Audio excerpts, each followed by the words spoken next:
sa puso. So, Miss Sandy, ano po ba ang nakikita po natin ngayon? Meron po tayong isang dummy. Yes, meron po tayong dummy na ito po ay nagkaroon ng sudden cardiac arrest. So first minute po, nandito po yung mga rescuers natin para bigyang buhay.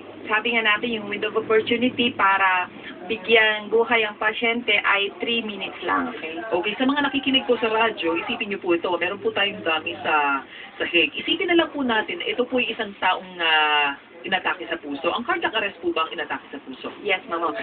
Meron tayong isang prominent personality before, no? Si Press Secretary Serge Raymond, inatake sa puso. So, yun po yung mga cases na sa banyo, o kaya minsan sa loob ng kwarto, o minsan out of hospital or sa labas ng bahay. So, ano po ang gagawin natin? So, syempre, ang gagawin po natin ay i-approach natin yung patient. May binabanggit po tayong LLS, look, listen, and feel. Look, listen, and feel. Tignan, pakinggan, pakiramdaman. Pakiramdaman, oo. So, tignan natin, okay. So, we have to look for the rise and fall ng chest ng patient. And then, we have to listen if there is breath or breathing sound. And we have to feel for the carotid pulse. Okay. Paano kung hindi makita yung carotid pulse? Ito ba yung nandun sa may ilalim ng saan ba yun? Saan ba yun?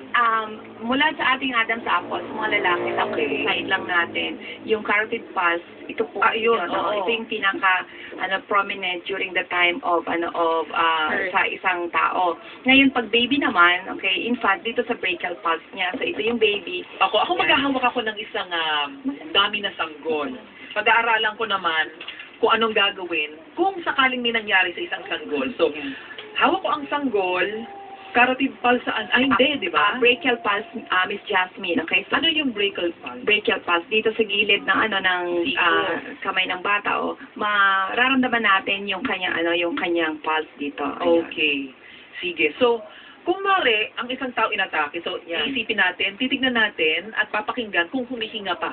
Yes, oo. So, iti-check natin yung kanyang airway, breathing, and circulation. Kung humihinga, at may pulse, anong gagawin? Okay?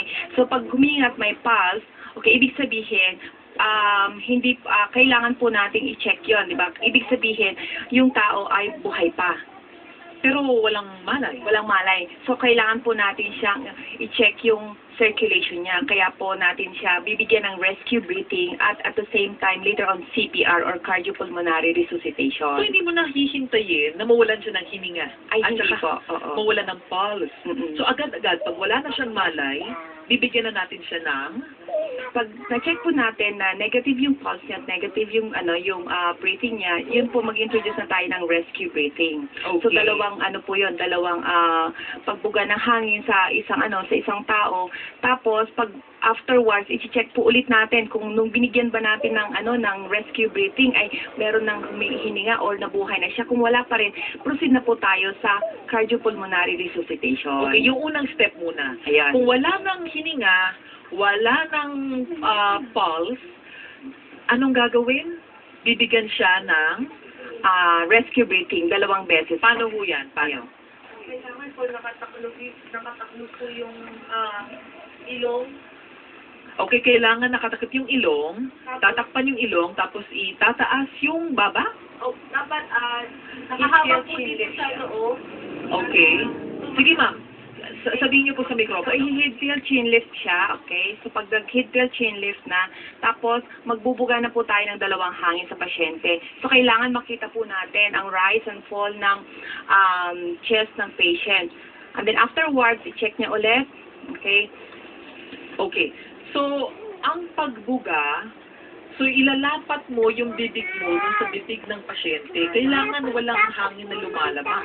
Yes, oo. Dapat cover. Para kang parang yung biting the apple. Ano talaga. So talagang dapat cover mo rin yung bibig ng biktima. Yes, Jasmine. And you make sure na pagka hinihingahan mo na siya, tumataas yung kanyang dibdib. Okay. So ilang beses yan gagawin?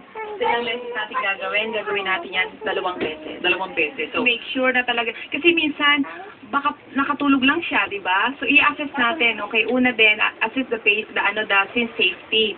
Kasi baka naman pagpasok natin, either natutulog lang or pagpasok ng rescuer ay mas delikado pala sa ating katawan, di ba? Okay. So, yung tinitignan natin ngayon sa pag-rescue ng patient is yung rescuer itself, dapat 80% safe sila.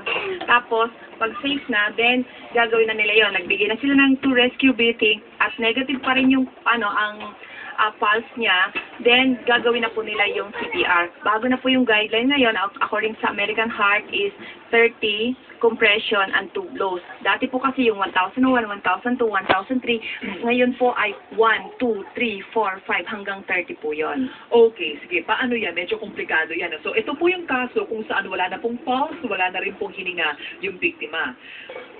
So, yung kamay ay hindi lang po basta-basta susuntukin yung puso, ha?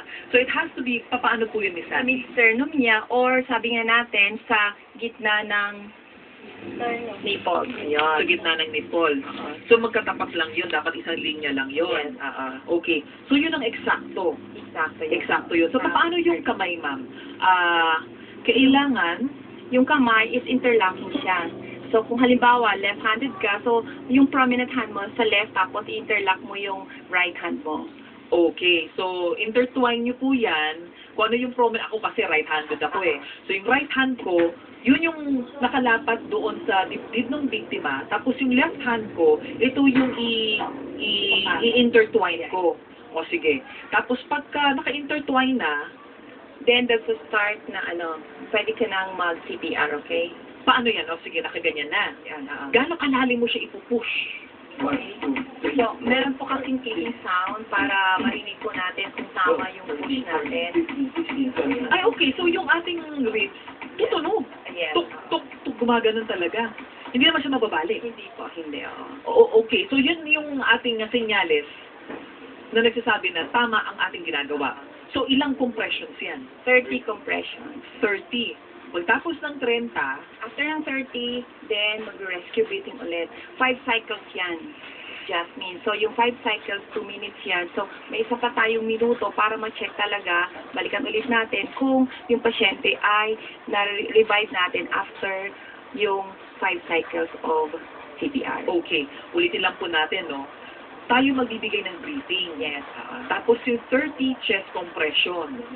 Pagkatapos nun, yung breathing din po na ibibigay natin, dalawa rin. And then, uulitin po natin to ng 5 beses. Yes. So, aabot po yan ng 1 minuto. Actually, yes. 1 minuto po yan. Tapos pagkalipas ng 1 minuto, at medyo hindi po rin po nag-respond yung biktima, itutuloy pa rin po ba natin yan hanggang sa maidala sa ospital? Okay. So, dyan na po pumapasok kasi yung ating third chain. Okay? So, chain of survival kasi 4 po yan eh. Yung first is assess, and then yung pangalawa is check the victim, and pangatlo is do CPR, and then yung pangatlo is defibrillation. Okay? Ano yun? Yung defibrillation po kasi, pag nagkaroon ng sudden cardiac arrest sa isang pasyente, may ventricular fibrillation po ang puso natin. Para bang sa motor pumapakyan. Yan. So, yun yung layman's term sinasabi natin para nag-arrest siya. So, kailangan pong kuryentehin natin yung puso ng pasyente. Paano? So, meron po tayo, okay, sa Amerika po kasi ginagamit din every 100 square meters, makikita po natin yung defibrillating machine. Ayan, oo. May instrumento po dito mga kapamilya. Ito po, dito sa Pilipinas, nandun po sa hospital, sa ER or sa ICU, nakasaksak po ito. Ito po yung tawag natin ay defibrillator. Pero nung pong na-invento, yung parang siyang ATM na pag ito po ay makikita katabi ng fire extinguisher, katabi ng telepono. Okay. Yun. So, anytime na may nagkaroon ng sudden cardiac arrest, kukunin lang po nila, pwede ito ay pwede ilagay sa